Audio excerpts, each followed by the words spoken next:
साथियों नमस्कार, कैसे हैं आप सब लोग। आप सबको जय श्री राम, जय बालाजी की, जय खाटू श्याम जी की। आज हम डिस्कस कर रहे हैं पार्ट नंबर 6 जो कि लास्ट पार्ट है इस सीरीज़ का, कि how to prepare the cross examination in prevention of corruption at cases. Clear है। तो अभी तक हमने जो है पढ़ लिया है प्री ट्रैप तक, मीन्स प्रिपरेशन कैसे करें ट्रैप के लिए। अभी जाएंगे मौके पे। तो कुछ जाते हैं मौके पे सरकारी वाहन से, कुछ जाते हैं प्राइवेट वाहन से, और कुछ जाते हैं संविदा के वाहन से। ठीक है जी। तो वहाँ पर सिर्फ एक ही बात महत्वपूर्ण है, लॉग बुक। अगर सरकारी वाहन है या कोई वाहन जो है लिया गया है अनुबंध पे, और वो अनुबंध वहाँ पर एक डॉक्यूमेंट है, अगर वो पेश नहीं हो रहा है, हालांकि कोर्ट उसको फेडरल नहीं मानती है, पर फिर भी मेरा कहना ये है कि अगर मौके के लिए कोई गाड़ी जो है प्रोसीड हुई है और सरकारी गाड़ी है, तो उसकी लॉग बुक मेंटेन करने की जिम्मेदारी जो है ड्राइवर पे है। और वो डॉक्यूमेंट मटेरियल है कि वास्तव में उस दिन गाड़ी कितना मूव हुई थी, गाड़ी कहाँ से कहाँ तक चली थी, वापस से कहाँ पर आई।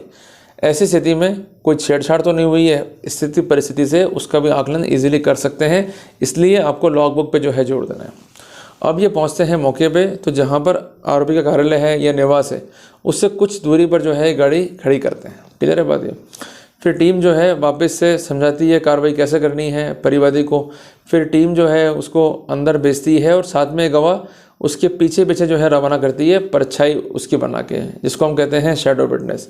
पर ज़रा सोचिएगा, समझिएगा कि माननीय सुप्रीम कोर्ट ने ये स्पष्ट किया है कि demand must be natural, demand must be specific, demand should not be artificial. तो उसके बावजूद भी क्यों समझाती है सीबीआई एसीबी परिवादी को, भाई इसी तरह से बातचीत करना, बार्गेनिंग का प्रयास करना, पैसों की बातचीत करना, पैसे मांगने पर देना, गलत चीज़। भाई अगर अक्यूज्ड पैसे चाहता है तो उसका करप्ट माइंड जो है वो वहाँ काम कर रहा होगा, और करप्ट माइंड जो है एक करप्ट इंटेंट को जो है डेवलप करेगा, और अल्टीमेटली वो एक्ट उसके अनुसरण में करने के लिए बाध्य होगा। उदाहरण के लिए अगर परिवादी से आरोपी ये चाहता है कि उसको हर कीमत पर पैसे चाहिए ही चाहिए, तो डेफिनेटली आरोपी जो है परिवादी के आते यही पूछेगा कि भाई पैसे कहाँ पर है, जल्दी लेकर आ, पैसे दे फटाफट, तेरा काम अटका दूंगा। क्लियर बात है। जबकि अमूमन ऐसा होता ही नहीं है। आप ट्रांसक्रिप्ट पढ़िएगा अपने भी, आइए, हाँ भाई साहब कैसे है, अरे मेरा ये काम अटक रहा है। जो बातचीत वेरिफिकेशन की हो रही है लगभग वैसी ही बातचीत पोस्ट ट्रैप में हो रही होती है। और जब आरोपी बात करने में इच्छुक नहीं होता इस बारे में, या आरोपी मना करता है, तो इंसिस्ट करता है परिवादी, और ऐसा इंसिस्टेंस जो है डिमांड को करता है आर्टिफिशियल। और इस तरह के डिमांड को हम ऑथेंटिक डिमांड नहीं मान सकते।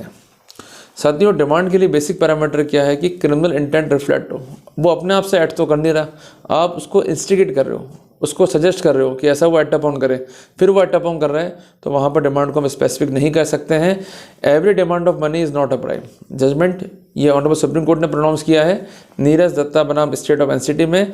17 मार्च 2023 का ये फैसला है। आप निकाल के जो है इजीली उसको पढ़ सकते हैं। क्लियर हो गया आपको। अब ये मौके पर आ गए, अंदर भेज दिया परिवादी को, और परिवादी जो है रिश्वत देता है, इशारा भी करता है, टीम पहुंच जाती है। अब ज़रा कॉमन सेंस लगाना कि जिस परिवादी को ये कहा जा रहा था कि आप ना तो हाथ मिलाएंगे और ना ही जेब में हाथ डालेंगे, वही परिवादी अपनी जेब में हाथ डाल के पैसा निकालता है, और वो पकड़ा रहता है कंसेंट आरोपी को। ना तो उसने ग्लव्स पहने में, और ना ही ऐसा कोई सेफ्टी मेजर उसने इस्तेमाल किया उस पॉइंट पे कि कोई ना कोई मैनिपुलेशंस को जो है रोका जा सके। मैं आपको बार बार कह रहा हूँ, फिनोप्सिलिन टेस्ट, कलर टेस्ट एक बकवास टेस्ट है, इसका कोई भी लीगल ऑथेंटिसिटी नहीं है, क्योंकि ये टेस्ट परफॉर्म करने से ये नहीं कहा जा सकता कंक्लूसिव फॉर्म में कि आरोपी के द्वारा ही रिश्वत प्राप्त की गई है। मींस अगर दो केमिकल को मिला दिया गया, एक केमिकल तो है सोडियम कार्बोनेट और दूसरा है फिनोप्सिलिन, तो वहाँ पर रंग आएगा ही आएगा। इसके अलावा किसी व्यक्ति के हाथ में लगा हुआ है फिनोप्सिलिन पाउडर, और उसने सोडियम कार्बोनेट घोल में जो है हाथ डाल दिया, या उंगलियां जो है डुबो दी जिसमें जो है ये पाउडर लगा हुआ है, तो वहाँ पर रंग आएगा। और किसी बॉटल में या किसी इंस्ट्रूमेंट में वो घोल है, तो ऐसे सिनेरियो में निश्चित रूप से हम नहीं कह सकते कि वास्तव में ये किसको बिलोंग करता है। तो जो लोग कार्रवाई कर रहे हैं वो हाईली इंटरेस्टेड हैं, और अथॉरिटीज़ भी जो हैं वो बिल्कुल गलत तरीके से जो है कार्रवाइयाँ करती है। ये मैंने देखा है। They are in the anxiety. मतलब कौन सा घोड़ा उनके पास में है जिस पर सवार होकर वो सिर्फ और सिर्फ ये चाहते हैं कि हम आरोपी को पकड़ के और उसको जो है जेल में डाल दें, जबकि ऐसा नहीं होना चाहिए। आप उनके लिए भगवान बराबर हो।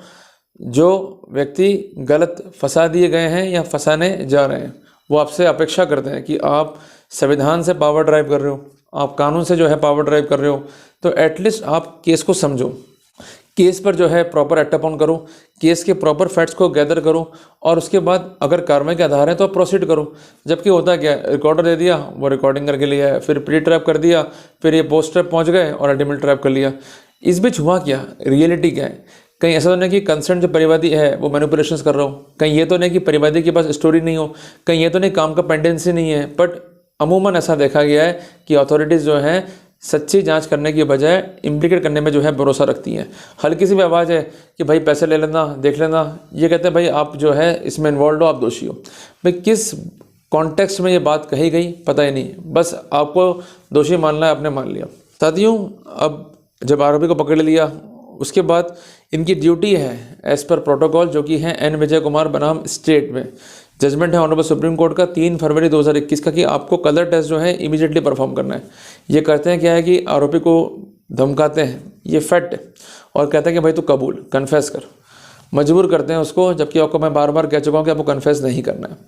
दूसरी बात है कि अगर कोई आपको नोटिस दे रहे हैं, कार्रवाई कर रहे हैं, तो आप उसमें एक ही बात लिखो या लिख कर इनको दो कि मैं अपने वकील की उपस्थिति चाहता हूं, जो भी कार्रवाइयां हैं वकील की उपस्थिति में हों। ये आपको मैं बार बार इसलिए कह रहा हूं कि अगर आप ये प्रोटोकॉल नहीं लोगे वहां पर आप भी जो है नुकसान खाओगे। अब आपके माइंड में क्वेश्चन आ सकता है कि भाई हम वकील को बुलाए कैसे, हमारा फ़ोन भी छीन लिया, ना हमको कागज़ दे रहे हैं, ना हमको ये पेन दे रहे हैं। जब बिफोर मजिस्ट्रेट आप अपीयर होते हो फर्स्ट टाइम 24 आवर्स में, वहाँ ये बात लिखवा दो कि मैंने इनको कहा था कि मुझे वकील का ऑप्शन दो, कोई पूछताछ करने से पहले, कार्रवाई करने से पहले मुझे ऑप्शन नहीं दिया गया, मेरे केस में गलत जांच हुई है, मेरे केस में सही जांच के लिए जो है इनको डायरेक्शन दिए जाएं। और ये आपत्ति आप दर्ज कर सकते हो as per judgement of honourable supreme court, जिसका साइटेशन है 2016 SCC पेज 277।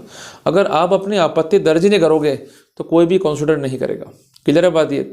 और इसके अलावा जब गिरफ्तार करते हैं, आपके घर वाले आ ही जाते हैं ना, और घर वाले अगर आपके आ गए हैं, उनके साथ में एडवोकेट अगर आ गया है, तो उसको बताओ सारी बातें, किस तरह से जो है गलत हो रहा है, किस तरह से ये प्रोसीडिंग्स जो है गलत तरीके से हो रही है, और उनको ये कहो कि इमीडिएटली वो कॉरस्पॉन्डेंस जो है शुरू करें। अगर कॉरस्पॉन्डेंस रिकॉर्ड पर होगा, वो कार्रवाइयाँ करेंगे, तो बाद में से डिफेंस डॉक्यूमेंट जो है हमारे काम में आने वाला है। इसके बाद की जो कार्रवाई है वो है नोटों की बरामदगी, नक्शा मौका। तो नक्शा मौका को मैंने स्पष्ट किया था कि भाई कहाँ पर रिश्वत मांगी गई, कहाँ पर ली गई, और कहीं पर ऐसा भी होता है कि एक आरोपी को पकड़ लिया, अन्य आरोपी कहीं और होता है, और यह आरोप होता है कि उसके बिहाफ पर जो है पैसे मांगे गए। तो उस स्थितियों में ये उस आरोपी से कहते हैं कि भाई उस आरोपी को फ़ोन लगा जो बाहर है, उसको बुलवा, और अल्टीमेटली कंपेल करते हैं कि भाई उसको ये कहो कि पैसे आ गए हैं, ताकि उसके विरुद्ध भी एविडेंस को जो है तैयार कर सकें, जो कि गलत प्रोसेस है, क्योंकि इस तरह की एविडेंस कलेक्ट करना सेल्फ इंक्रिमिनेशन में आती है, और इस तरह की एविडेंसेस जो है हिट हैं by section 30 of the Indian evidence act. तो ये मोटी मोटी बातें हैं जिस पर हमको चलना है ध्यान रखते हुए। जब भी आप तैयारी कर रहे हो तो एक चेन जो है फॉर्म कर लो, जहाँ भी चेन जो है इनकम्प्लीट है या वो ब्रेक हो रही है by the virtue of law, तो वहाँ पर हम जो है फ़ायदा ले सकते हैं। क्लियर हो आपको? मतलब चीज़ छोटी है बट फ़ायदा जो है आपको लेना आना चाहिए। साथियों, उसके बाद गिरफ्तारियाँ हैं, उसके बाद घर पे जाते हैं, सर्च करते हैं, और सर्च में भी एक बात समझिएगा कि सर्च नहीं कर सकते हैं घर पे जाके जब तक कि इनके पास एक पुख्ता सबूत ना हो कि फर्दर इन्फॉर्मेशन क्या डिस्क्लोज हुई। क्या सेक्शन 27 इंडियन एविडेंस एक्ट में आरोपी की इत्तला ले लिया आपने कि भाई कोई आर्टिकल जो इस केस का पार्ट है वो मैंने अपने घर में छुपा रखा है? तो ये सर्च का बेसिस क्या था? बस चूँकि अथॉरिटी हैं, खुद को खुदा मान लेती हैं, सर्च कर लेती हैं। और अगर घर में अगर संपत्तियाँ भी हैं और आय से अधिक प्रॉपर्टियाँ पड़ी भी हैं, ये मान लिया, तो उस सिनेरियो में सबसे पहले आधार फाइल पे होने चाहिए, बेसिस होना चाहिए सर्च के लिए। क्योंकि अगर आप इनकम टैक्स को पढ़ोगे, GST को पढ़ोगे, तो वो भी सर्च करने से पहले नोटिस देते हैं, उनको आता है भाई ये कॉपरेट नहीं कर रहा है या इसके पास जानकारियां हैं जो सर्च के दौरान ही जो है हम एकत्र कर सकते हैं, तो सर्च कॉन्टेक्ट होगा, अदरवाइज नहीं होगा। There must be the plausible reasons for doing search, तो वो भी आपको पूछना है। और उसके बाद जो चार्जशीट आ रही है, जिसे जांच करी है, अगर जांच अधिकारी इंस्पेक्टर है जो मैंने आपको बताया, तो सेक्शन 17 के लाइट में आप जो है जिरह कर सकते हो। और अगर केवल केस आपका डिमांड की हद तक है तो section 17A, section 18A, section 19 sub clause 3 PC act को भी जो है प्रेस कर सकते हो। तो जानकारियाँ बहुत इंपॉर्टेंट है अगर उस पर अमल किया जाए, अगर अमल ही नहीं करेंगे तो क्या फ़ायदा। तो इस तरह से आपको जो है वर्कआउट तैयार करना है, चेन जो है उसको ब्रेक करने का प्रयास करना है। और एक बात दिमाग में सेट कर लीजिएगा, कोई कितना भी कहे, जब तक प्रोसिक्यूशन अपने फाउंडेशनल फैक्ट्स को साबित नहीं करेगा प्रीमिया फेशियल रूप से, तब तक कोई प्रिजम्पशन धारा 20 का ड्रॉ नहीं होगा। ये बात इवन सुप्रीम कोर्ट ने कही है in case of Neeraj Dutta versus state of NCT. पर जजमेंट जो ये वाला है, ये है 15 दिसंबर 2022 का। तो चीज़ें हैं, पॉइंट्स भी हैं, बट आपको समझना पड़ेगा। अगर आप नहीं समझेंगे तो वहाँ नुकसान में जो है आप ही खाएंगे। क्लियर हो गया आपको? तो इस तरह से हमको जो है ट्रैप कैसे लड़ना होता है, इसके ये प्रोसेस है और इस तरह से हमको आगे इसमें वर्कआउट करना है। तो साथियों, आप 5 बातें जो है नोट कर लीजिए। अब क्या होमवर्क करना है आपको। सबसे पहले बात, जो आर्टिकल जा रहे हैं एफएसएल में, कहीं वो कॉम्प्रोमाइज़ तो नहीं है, इस पर आपको काम करना है। दूसरी बात है, मालखाने पे आपको काम करना है, नक्शे मौके पे काम करना है। मौके पे जो गवाह हैं उसमें कितने हियरसे हैं और कितने विटनेसेस जो हैं डायरेक्ट एविडेंस हैं, उस पर जो है काम करना है। और गवाहों के बयानों में इनकन्सिस्टेंसी, ओमिशंस और इम्प्रूवमेंट के पैरामीटर्स पर काम करना है। जितना विरोधाभास आएगा, अगर कोई फैक्ट छुपा लिया गया है, वो स्थिति सामने आएगी। कोई गवाह इम्प्रोवाइज़ कर रहा है कि जो गवाह पुलिस ने लिया है वो अलग है और जो गवाह कोर्ट में दिया वो अलग है, तो वहाँ पर डेफिनेटली हमको फ़ायदा मिलेगा। तो इंस्ट्रूमेंट्स क्लियर हैं, बट फ़ायदा लेना हमको आना चाहिए। इसलिए प्रिपरेशंस पूरी करो, जिरे पूरी लिखो, ताकि मौके पे कोई फैक्ट अपन भूल नहीं जाए और अपन इजीली जो है जिरे कर सकें। क्लियर है। तो अब जो पॉइंट रह गया अपना सैंक्शन का और इन्वेस्टिगेशन का, उसको अपन डिस्कस करेंगे अलग चैप्टर में। साथियों, मेहनत कीजिएगा, पढ़ाई कीजिएगा और अपने केस की तैयारी कीजिए। कोई काम मुश्किल नहीं है, सब कुछ डिपेंड जो है हमारे ऊपर है। और एक रिक्वेस्ट और है आप सबसे, नियमित पढ़ने भाई हनुमान चालीसा जरूरी है, क्योंकि संकट है, पर संकट तो वही हर सकते हैं प्रभु। संकट हरना किसी वकील के हाथ में नहीं है, वकील से प्रयास कर सकता है। आप मेहनत पूरी करो, नियमित हनुमान चालीसा पढ़ो, जो ना हो गया डालो उसको चूल्हे में। बट ये कि अब जो करना है वो अच्छा करना है, और गलती हुई है प्रभु से माफ़ी मांग लो, वो बख्श देगा आपको। बट मेन बात है कि केस का जो फोकस है वो आपको नहीं छोड़ना है। और आप ये बात दिमाग में सेट कर लेना कि हिंदुस्तान में जो कोर्टें केस को तय करती हैं, उसमें सिस्टम जो है वो डिस्पोजल का है। मीन्स जो भी एविडेंस फाइल पे आएगी उसका क्या नेचर है, उसमें क्या इनकन्सिस्टेंसी है, क्या इंप्रूवमेंट्स है, और कितना वो खरा उतर रही है एविडेंस एक्ट के पैरामीटर पे। इस पर ही आपको ध्यान देना है। अगर आप ध्यान नहीं दोगे तो आप वहाँ पर मारे जाओगे। कुल मिला के अपन 10वीं बोर्ड और 12वीं बोर्ड की तैयारी करते हैं, वैसी स्थिति यहाँ पर है। मेहनत करनी पड़ेगी आपको। एफआईआर, चार्जशीट, डॉक्यूमेंट्स, गवाह के बयान पे जो है काम करना है, उनमें विरोधाभास क्या है, इंप्रूवमेंट्स क्या है, ओमिशंस क्या है, इस पर काम करना है, ताकि अपन ईजिली जो है वर्कआउट कर सकें और अपना इनोसेंस जो है इजीली अपन प्रूव कर सकें। क्लियर है। और इसके अलावा अगर आपको लगता है कि भाई जो आपका इलेक्ट्रॉनिक रिकॉर्ड है वो कॉम्प्रोमाइज़ है, उसमें छेड़खानी है या किसी बात को इनकॉर्पोरेट नहीं किया गया है, तो खुद से कोई बात कहने से पहले आप साइबर एक्सपर्ट की राय जरूर लें। और ऐसी राय एडमिसेबल है, क्योंकि आपका बर्डन जो है आप खुद से लड़ेंगे तो मारे जाओगे।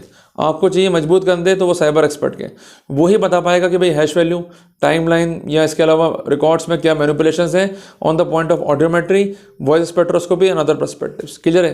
तो चीज़ें बहुत छोटी हैं, आसान है, करना पड़ेगा, तो ये आपके लिए जो है फ़ायदेमंद वहाँ पर रहेगा। क्लियर है। तो जल्दी मिलेंगे अपन फिर एक नए टॉपिक के साथ। टिल देन, जय हिंद, जय भारत।